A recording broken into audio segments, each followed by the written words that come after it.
Hi dears, എന്തൊക്കെ എല്ലാവരുടെയും വിശേഷം? എല്ലാവരും സുഖമായിരിക്കുന്നോ?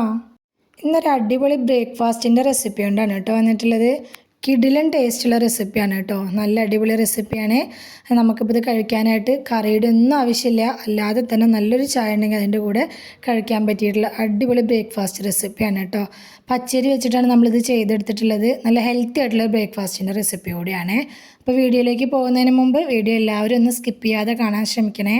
അതുപോലെ തന്നെ സബ്സ്ക്രൈബ് ചെയ്യാതെ കാണുന്ന നമ്മുടെ പുതിയ കൂട്ടുകാർ ആരെങ്കിലും ഉണ്ടെങ്കിൽ പ്ലീസ് ഒന്ന് സബ്സ്ക്രൈബ് ചെയ്ത് സപ്പോർട്ട് കൂടെ ചെയ്യണം കേട്ടോ. അപ്പം നമുക്കിതെങ്ങനെ ഉണ്ടാക്കുന്നത് നോക്കിയാലോ. അതിനായിട്ട് ഞാനിവിടെ 2 കപ്പ് പച്ചരിയാണ് എടുത്തിട്ടുണ്ടായിരുന്നത്. അത് ഞാൻ ഓവർനൈറ്റ് വെള്ളത്തിൽ കുതിർത്തെടുത്തതായിരുന്നു കേട്ടോ. അപ്പോൾ ഒരു 4-5 മണിക്കൂർ എന്തായാലും കുതിർത്തെടുക്കുക. ഈ കപ്പിന് 2 കപ്പ് പച്ചരിയാണ് കേട്ടോ എടുത്തിട്ടുള്ളത്. അപ്പോൾ നല്ലപോലെ കഴുകി വെള്ളമൊക്കെ വാർത്തെടുത്ത് വെച്ചിട്ടുള്ളതാണ്. ഇനി ഇതിലേക്ക് ആവശ്യമായിട്ടുള്ള ഉരുളക്കിഴങ്ങാണ്. ഇതുപോലത്തെ 3 ഉരുളക്കിഴങ്ങ് ഞാൻ എടുത്തിട്ടുണ്ട്. അപ്പോൾ ചെറുതായതുകൊണ്ടാണ് 3 എടുത്തത്, വലുതാണെങ്കിൽ 2 എടുത്താൽ മതി കേട്ടോ. അത് ഇതുപോലെ പുഴുങ്ങി തോലൊക്കെ കളഞ്ഞെടുത്ത് വെച്ചിട്ടുണ്ട്. ഉരുളക്കിഴങ്ങ് വേവിക്കുമ്പോൾ നല്ലപോലെ വെന്തിട്ടുണ്ടെന്ന് ഉറപ്പ് വരുത്തണം കേട്ടോ. ഇനി ഞാനൊരു മിക്സഡ് ജാർ എടുത്ത് വെച്ചിട്ടുണ്ട്. അപ്പോൾ ഞാൻ 2 തവണകളായിട്ടാണ് ഇത് അരച്ചെടുക്കുന്നത്. അപ്പോൾ മിക്സഡ് ജാറിലേക്ക് ആദ്യം പകുതി പച്ചരി ഇട്ട് കൊടുക്കുന്നുണ്ട്. എന്നിട്ട് പിന്നെ ഇതിലേക്ക് ആഡ് ചെയ്ത് കൊടുക്കുന്നത് പുഴുങ്ങിയെടുത്ത് വെച്ചിട്ടുള്ള ഉരുളക്കിഴങ്ങ് പകുതി ആഡ് ചെയ്ത് കൊടുക്കുന്നുണ്ട്. പിന്നെ ഞാൻ ഇതിലേക്ക് ആഡ് ചെയ്ത് കൊടുക്കുന്നത് ഒരു ചെറിയ പീസ് ഇഞ്ചി ഇതുപോലെ കുനുകുന കട്ട് ചെയ്തിട്ട് അതുകൂടി ആഡ് ചെയ്ത് കൊടുക്കുന്നുണ്ട്. അപ്പോൾ ഇഞ്ചി ഒരുപാടായി പോകരുത് കേട്ടോ, കൂടുതലായി പോകരുത്, ഇത്രയും മതി.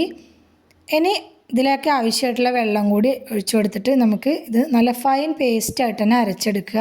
അപ്പോൾ വെള്ളം പോരാന്ന് തോന്നിയപ്പോൾ ഞാൻ കുറച്ചുകൂടി വെള്ളം ഒഴിച്ചു കൊടുത്തിട്ടുണ്ടായിരുന്നു കേട്ടോ. അപ്പോൾ 1 കപ്പ് വെള്ളം ഞാൻ ഈ അരി അരയ്ക്കാനായിട്ട് ഉപയോഗിച്ചിട്ടുണ്ട്.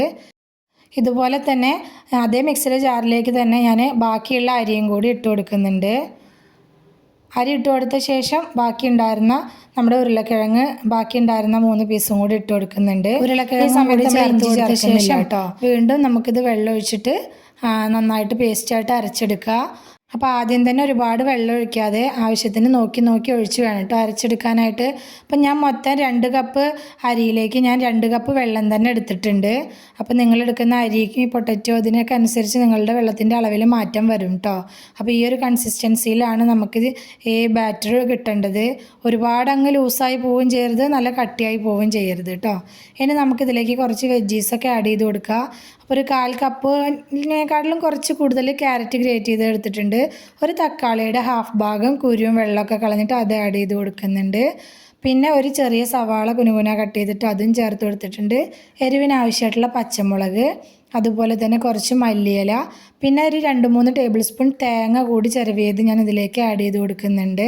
അപ്പോൾ വെജീസൊക്കെ ആഡ് ചെയ്ത് കൊടുക്കൽ കഴിഞ്ഞ ശേഷം പിന്നെ ഇതിലേക്ക് ആഡ് ചെയ്ത് കൊടുത്തിട്ടുള്ളത് 1 ടീസ്പൂൺ ജീരകമാണ്, ചെറിയ ജീരകം. പിന്നെ ആവശ്യത്തിന് ഉപ്പ് ചേർത്ത് കൊടുത്തിട്ടുണ്ട്. 1/4 ടീസ്പൂൺ സോഡാപ്പൊടി കൂടി ആഡ് ചെയ്ത് കൊടുത്തിട്ടുണ്ട്. അപ്പോൾ ഇത് നിർബന്ധമില്ല, താല്പര്യമില്ലാത്തവർ സ്കിപ്പ് ചെയ്തോളൂ. പക്ഷേ ഇത് ചേർത്ത് കൊടുത്താൽ മാത്രമേ നമ്മുടെ അപ്പത്തിന് കാണാൻ നല്ലൊരു സ്ട്രക്ചറും ഇത് ഒന്നൊന്നങ്ങ് പൊന്തിയിട്ട് നന്നായിട്ട് കിട്ടുള്ളൂ കേട്ടോ. അപ്പോൾ ഇനി ഇത് നന്നായിട്ടൊന്ന് മിക്സ് ചെയ്ത് കൊടുക്കുക.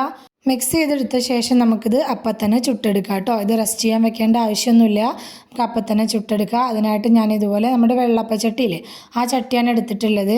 അതിലേക്ക് 1 ടീസ്പൂണിലും താഴെ എണ്ണ ഒഴിച്ച് കൊടുത്തിട്ടുണ്ട്. എന്നിട്ട് നമ്മൾ ഉണ്ടാക്കി വെച്ചിട്ടുള്ള ഈ മാവിന്ന് കുറച്ച് കോരി ഒഴിക്കുക. ചെറിയ കയ്യിലാണെങ്കിൽ ഒരു കയ്യിലേൽ 1/4 കയ്യിലൊക്കെ ഒഴിച്ചു കൊടുത്താൽ മതി കേട്ടോ. ഒരുപാട് അങ്ങ് കൂട്ടി ഒഴിച്ചു കൊടുക്കരുത്. പിന്നെ അതിൻ്റെ മുകളിലായിട്ട് കുറച്ച് ക്യാരറ്റ്, മല്ലിയില, തക്കാളി ഇതൊക്കെ വെച്ച് കൊടുക്കുന്നുണ്ട്. നിർബന്ധമില്ല കേട്ടോ, ഇത് കാണാനുള്ള ഫോട്ടോ എടുക്കുമ്പോൾ കാണാനുള്ള ഒരു ഭംഗിക്ക് വേണ്ടിയിട്ടാണ് ഞാൻ ചെയ്ത് കൊടുത്തിട്ടുള്ളത്. അതും കൂടി വെച്ച് കൊടുത്ത ശേഷം ഇത് മൂടി വെച്ചിട്ട് ഒന്നങ്ങ് വേവിച്ചെടുക്കുക.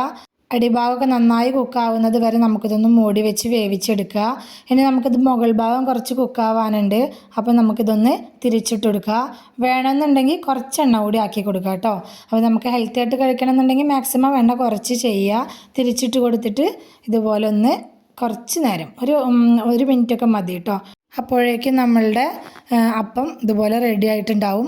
ബാക്കിയുള്ള അപ്പങ്ങളും ഞാൻ ഇതുപോലെ ചുട്ടെടുത്തിട്ടുണ്ട്. അടിപൊളി ടേസ്റ്റാണ് കേട്ടോ കഴിക്കാനായിട്ട്. നമുക്കിപ്പോൾ രാവിലെ ബ്രേക്ക്ഫാസ്റ്റ് ആയിട്ടാണെങ്കിലും 4 മണിക്ക് ചായയുടെ കൂടെ കഴിക്കാനായിട്ടാണെങ്കിലും ഒക്കെ അടിപൊളിയാണ് കേട്ടോ. ഇതിന് പ്രത്യേകിച്ച് കറികളുടെ ഒന്നും ആവശ്യമില്ല, അല്ലാതെ തന്നെ കഴിക്കാനായിട്ട് നല്ല ടേസ്റ്റ് ഉണ്ട് കേട്ടോ. സിമ്പിളായിട്ടുള്ള ബ്രേക്ക്ഫാസ്റ്റുകൾ തിരഞ്ഞെടുക്കുന്നവർക്ക് നല്ലൊരു ഓപ്ഷനാണ് കേട്ടോ. ഉണ്ടാക്കിയെടുക്കാനായിട്ട് ഒരുപാട് സമയവും വേണ്ട. കുറച്ച് പച്ചരി കുതിർത്ത് വെച്ചിട്ടുണ്ടെങ്കിൽ രാവിലെ പെട്ടെന്ന് തന്നെ അരിയൊക്കെ അരച്ചുണ്ടാക്കിയെടുക്കാൻ പറ്റിയിട്ടുള്ള നല്ലൊരു ബ്രേക്ക്ഫാസ്റ്റ് റെസിപ്പിയാണ്. അപ്പോൾ തീർച്ചയായിട്ടും എല്ലാവരും ട്രൈ ചെയ്ത് നോക്കണം കേട്ടോ. വീഡിയോ ഇഷ്ടമായിട്ടുണ്ടെങ്കിൽ എല്ലാവരും മറക്കാതെ ലൈക്ക് ചെയ്യണേ. അതുപോലെ തന്നെ നിങ്ങളുടെ അഭിപ്രായങ്ങളൊക്കെ കമൻറ്റായിട്ട് പറയണം കേട്ടോ. റെസിപ്പി ഇഷ്ടമായിട്ടുണ്ടെങ്കിൽ മറ്റുള്ളവരിലേക്കൊന്ന് ഷെയർ ചെയ്ത് കൊടുക്കുക കൂടി വേണേ.